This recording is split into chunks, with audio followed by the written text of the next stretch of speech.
umukenyezi n'inkingi y'umuryango. Muvyeyi ndagushemeze uri inkingi y'umuryango. Umukenyezi arafise uruhara mu iterambere ry'igihugu. Uri inkingi y'Uburundi. Kurikiranira ikiganiro ibanga ry'umukenyezi iminsi yose ku wa mbere igihe cy'isaha 2 z'ijoro. Reka nkuyage muvyeyi wewe wanyibarutse. Ikiganiro mugitegurirwa kandi mukagishikirizwa n'umugwi Remesha. Wezi 3 akaburungu Remesha akaburungu net.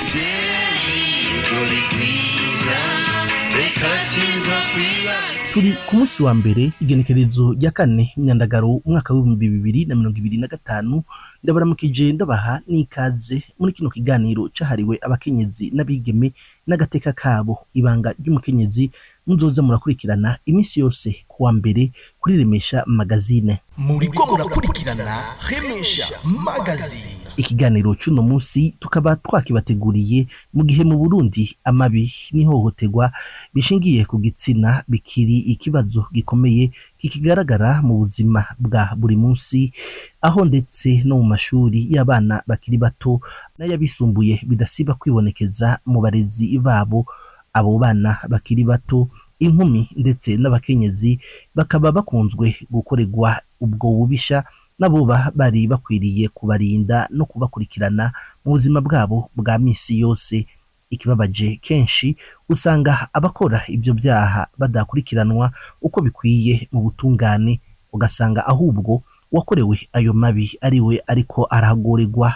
Kenshi ugasanga bamwe batanakura akarimi mu kanwa ngo bashikirize ibyababaye ko canke ngo badome ko agatoki ababakoreye ayo mabi. Nizihe ngaruka ku bakenyezi, kubigeme no ku bana bakorerwa ibyo byaha? Niki boba bakwiye gukora mu kwirinda izo ngaruka? Mbega kuki ababikora badakurikiranwa? Muri kino kiganiro cy'uno munsi turaganira n'umupfasoni Marie Louise Baricako arongoye umuhari w'abakenyezi n'abigeme baharanira amahoro n'umutekano Mouvement Inamahoro, inyuma y'urwandiko baherutse gusohora kwigenekerezo rya 30 Mukakaro rugaruka ku byashikiye abana babigeme 10 b'abanyeshuri bo kuri lycée Rugari babujijwe kumenya nyuma yo kwirinda ubusabe bw'umwarimu yarababangamiye abasaba kubasambanya bibaviramwo kuyobezwa mu ishuri. Mwiriwe neza mufasoni Marie Louise Baricako, ndabahaye ikaze muri kino kiganiro cahariwe abakenyezi n'abigeme. Ndabaramukije ndanabashimira cyane ko mwantumiye muri iki kiganiro. Ndaramukije eka mbere n'abatwumviriza. Iyi muriko murumviriza ni Remesha magazine. Mu misi heze twarabonye urwandiko mwasohoye ku byashikiye abanyeshuri 10 b'abakobwa bo ku ishuri rya Rugari, aho bivugwa ko abo bana bashobora kuba barayobejwe mu ishuri kuko bari banse guhaza ibyifuzo by'umubiri by'umwarimu wabo. Ku batoba barasomye ubwo rwandiko mwanditse, mbega mwoba mubivuga ko iki mupfasoni mu muhari Inamahoro? Umuhari Inamahoro urababajwe cyane n'ivyashitse ku ishuri rya lycée yo mu Rugari, aho twumvise ko abana babigeme 10 bayobewe bitumwe nuko boba barankiye umwarimu wabo kubashurashutsa. Ayo makuru nyene yavuga ko abahungu boba bahawe amanota bakamenya kuko batanze amafaranga, abakobwa nabo ngo basabwa kuryamana n'umwarimu. Abo 10 rero barihagaraye ko baravyanka, ariko guca babayobeza. Umuhari N'amahoro wariyamirije ako kabi kabishe, aho umurezi yarakwiye kuba umuvyeyi ari wagaruka akagoba izaragiye. Iyo nyifato inyuranye n'akaranga mutima k'umurezi, kuko ari we yarajejwe kwigisha, gukingira no gutanga akaroro keza kubajejwe. Biranyuranye kandi n'amategeko agenga amashure, kuko amanota atangwa hakurikijwe ubumenyi umunyeshuri yerekanye, amanota ntagurishwa. Iyo nyifato y'uwo mwarimu rero niyo kwiyamiriza, mbere tukanasaba ko ababijejwe bogira amatohoza yimbitse kugira ntibiherere ngaho ngo ico kibazo kinigirwe mu menshi kuko ni ikibazo gikomeye cyane. Uwo mwigisha yataye ibanga nahanwe hakurikijwe amategeko y'igihugu. Hari abana benshi b'abakobwa n'abakenyezi kumbure bahohoterwa mu ngo ariko bakabura izo nkomezi zo kubigaragaza. Niki mwovuga kuri abo banyeshuri bashize amanga bakabiserura? Nico mwobwira abandi bisanga muri ivyo bibazo ariko bagahitamwo kubigumana mu mitima yabo? Inyifato y'abo bigeme bubahutse bakanka amabi nk'ayo bakagira ko bakabiserura bikaja habona, twarayishimye rwose.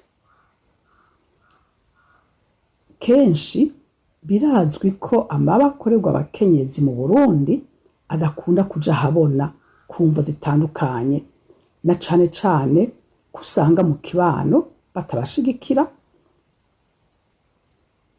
kandi ugacumenga nibo babikoze bagaca bazivya ngo ivyo ntibivugwa. Baramutse naho binanase bakitura ubutungane, imanza zikamara imyaka n'iyindi, ivyo vyose bikabaca intege. Benshi rero bapfana isoni n'ubwoba, abagizi ba nabi nabo bakabandanya bijandajandira. Umuhari n'amahoro rero urateye intege abo bigeme bubahutse kwiyamiriza akarenganyo bakorewe bakanka kuba ibikoresho. N'abandi nibafatire kuri ako karorero nyene kabo bigeme bashira habona ayo mabi, kuko ivyo nivyo bizotuma ako kabi gahashwa mu gihugu no mu mashuri. Uwo ari we wese yoba ariko araca mu bihe nk'ivyo twagomba tumubwire ko atari wenyene.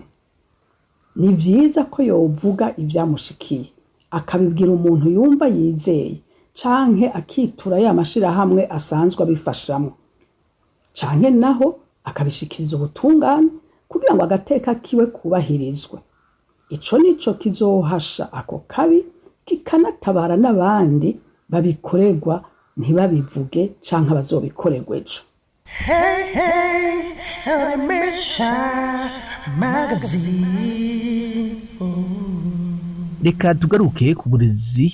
Uno munsi bwaratitutse aho gutanga ubumenyi n'indero runtu bitakiri priorite, ahubwo hajemwo undi mugera. Mbega ko ivyo bivugwa kuri iryo shuri atariho honyene bivugwa, n'izihe ngaruka bishobora kugira kugwaruka n'akazoza by'igihugu tutibagiye imiryango yabo?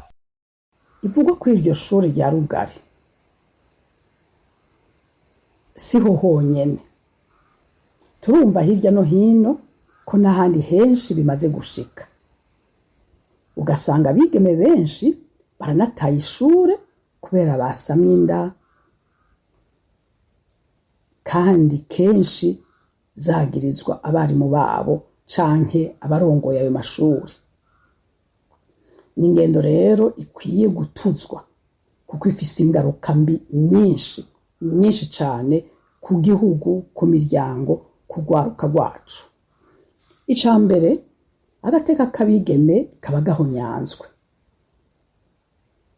kuko ivyo twumvise nivyagiye ahabona. Hari igihe iyo nyifato ituma abigeme batabakomoka bagaheba amashure kuko vyabananiye kuvyihanganira, bikabahungabanya kuko vy'ukuri ntibijanye n'indero bahawe. Gutyo rero bikaba bibatesheje amahirwe yo guheza amashure kandi atari uko bari babuze ubwenge.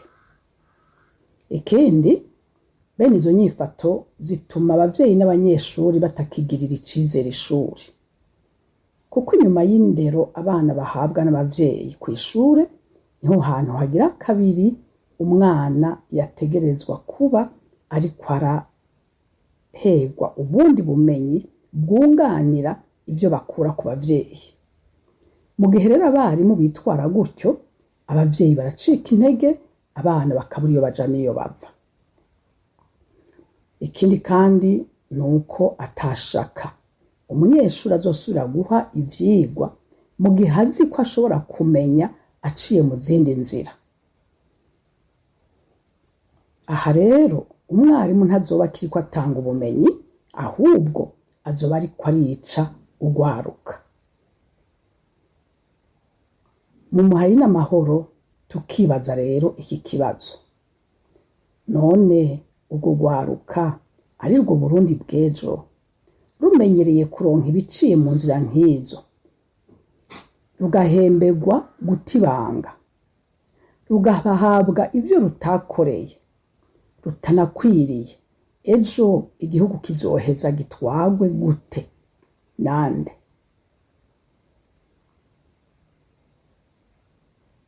Ibi bintu ntibikabandanye uko, ahandi ho tuzoba turiko turica kazoza keza k'abana bacu n'igihugu cacu.